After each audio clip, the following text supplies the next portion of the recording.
Vamos ler, irmãos, o texto registrado por Mateus, que nos fala da instituição, da ceia do Senhor. Mateus 26, do 26 ao 30.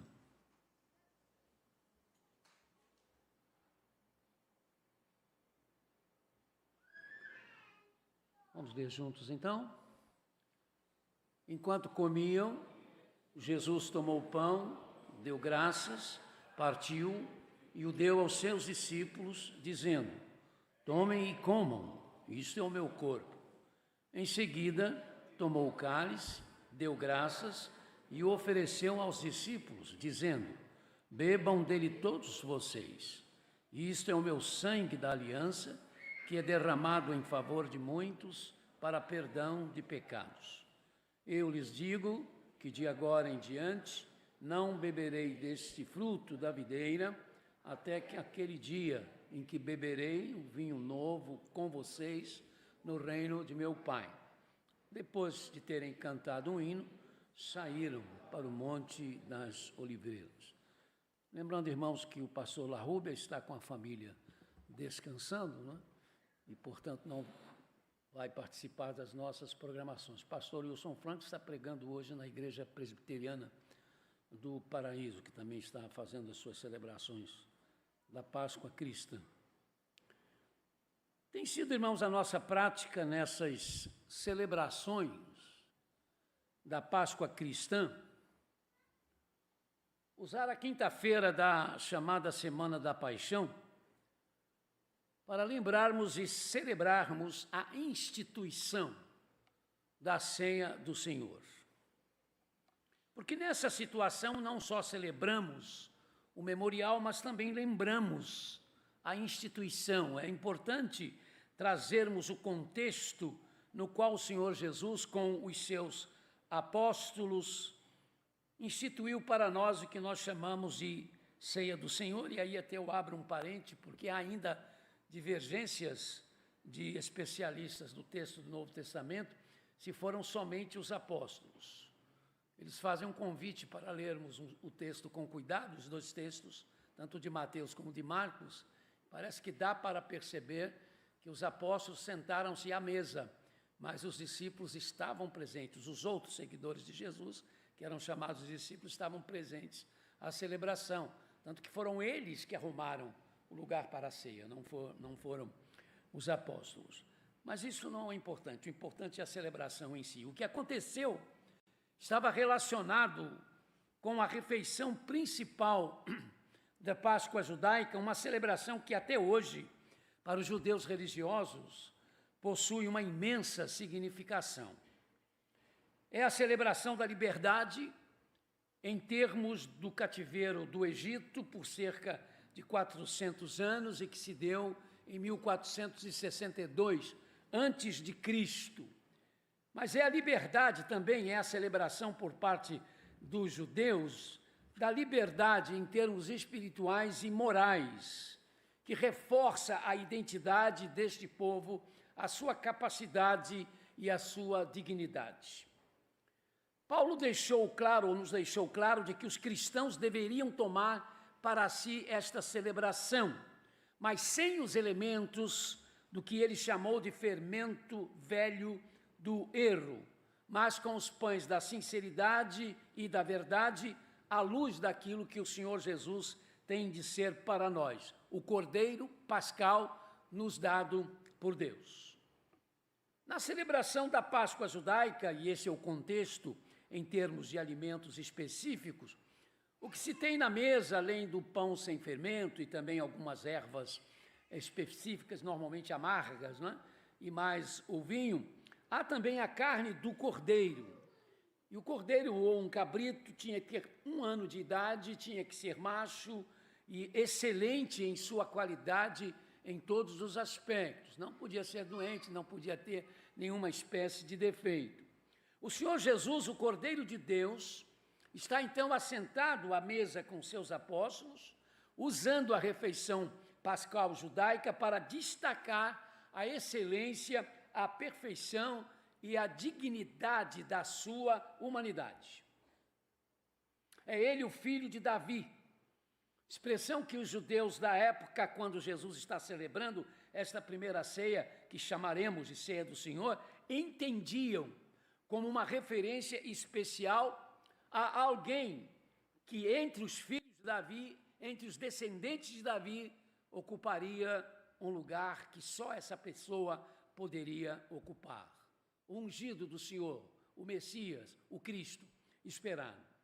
Enfim, é o Filho do Homem, Jesus é o Filho do Homem, lembrando a sua humanidade, mas de uma forma que nenhum outro filho, nenhum outro descendente de Adão poderia ter.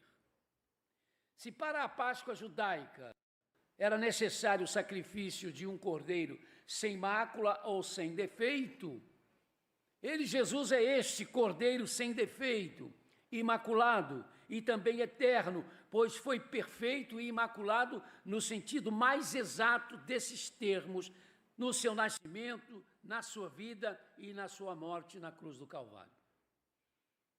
Assim como o cordeiro pascal era tirado pelos judeus do meio de um rebanho de propriedade de um judeu, ele, Jesus, é o cordeiro de Deus, tirado do rebanho formado pelos seres humanos, para deixar clara a sua identificação com esses seres humanos.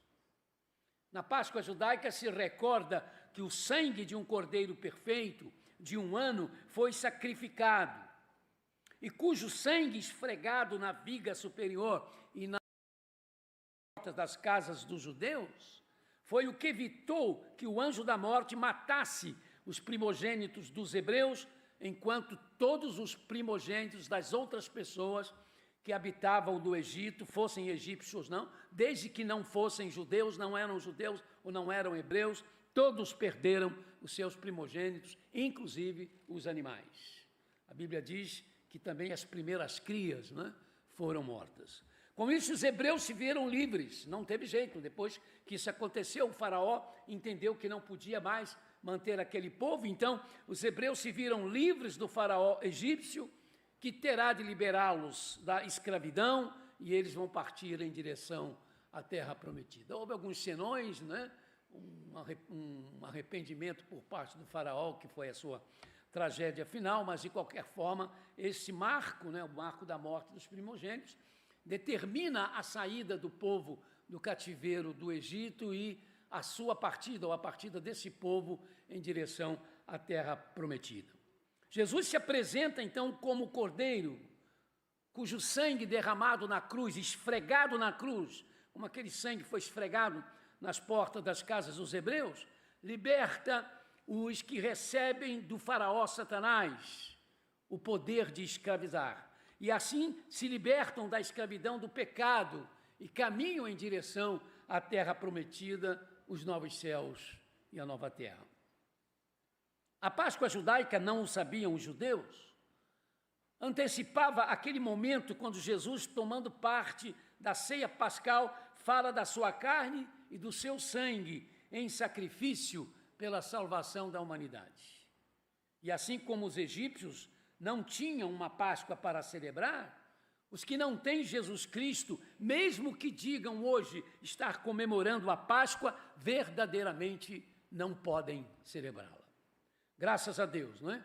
Que hoje há milhares e milhares de egípcios que podem celebrar a Páscoa de Cristo, a Páscoa cristã, porque no sacrifício substitutivo de Cristo na cruz, libertaram-nos da escravidão de Satanás.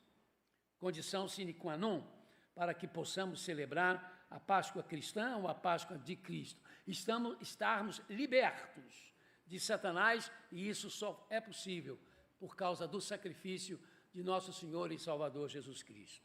Para as pessoas que não receberam Jesus Cristo como Cordeiro de Deus, que tira o pecado do mundo, a carne e o sangue de Jesus, ou não dizem nada para eles, ou quando dizem, não são entendidos como precisava ser entendido, como algo como a realidade que causa salvação e redenção.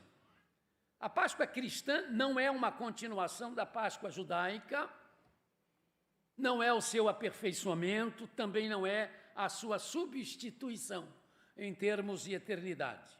Dizemos em termos de eternidade porque os judeus, inclusive os judeus cristãos, devem e precisam continuar celebrando a Páscoa judaica para lembrar a libertação do povo judeu do cativeiro do Egito. Mas os judeus cristãos, além de celebrarem a Páscoa judaica, também celebram a Páscoa de Cristo com a sua mensagem universal e eterna e não presa a uma raça.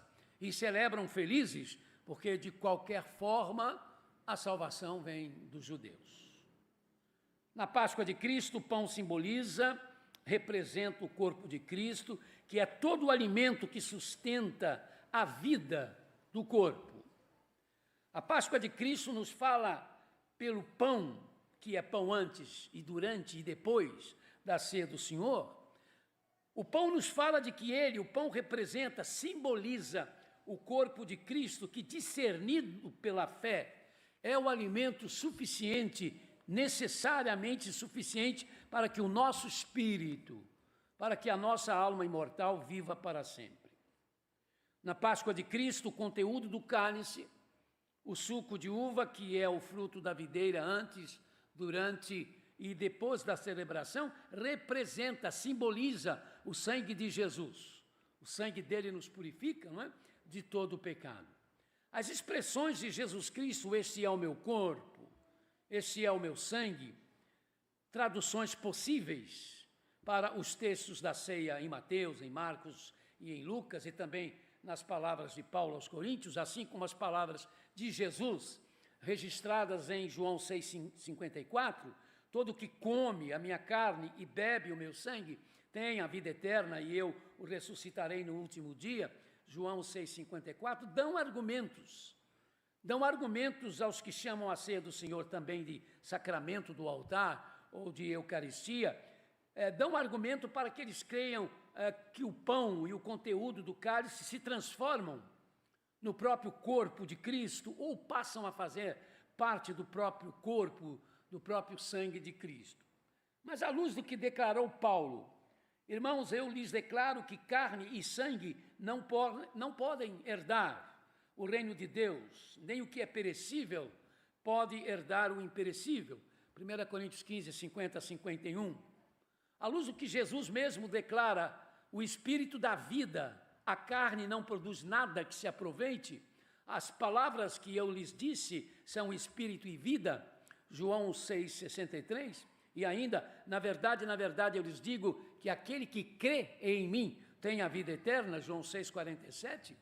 À luz disso, estabelece-se que quando ele, Jesus, diz sobre comer da sua carne e beber do seu sangue, que ele está falando do crer nele, do crer na pessoa dele, não crer que os elementos da ceia, o pão e o cálice, ou o conteúdo do cálice, se transformem no próprio corpo e sangue dele, Cristo, e que por serem ingeridos, né, e aí não teria como não ser de outra forma, se fossem realmente, se os elementos da ceia realmente se transformassem, não é, no próprio sangue e no corpo de Cristo, ao ingeri-lo não teríamos como não sofrer, não é, ou não experimentar alguma coisa diferente. Daí aqueles que creem nisso dizem que quando você então participa da Eucaristia ou participa do sacramento do altar, você recebe reforço, a graça e reforço da graça, perdão de pecados, santificação, segurança maior para a sua salvação. Com certeza o partir do pão e o compartilhar do vinho são imagens vívidas da paixão de Cristo, mas não são esses elementos, nem a ceia, que pode trazer essas bênçãos para ninguém.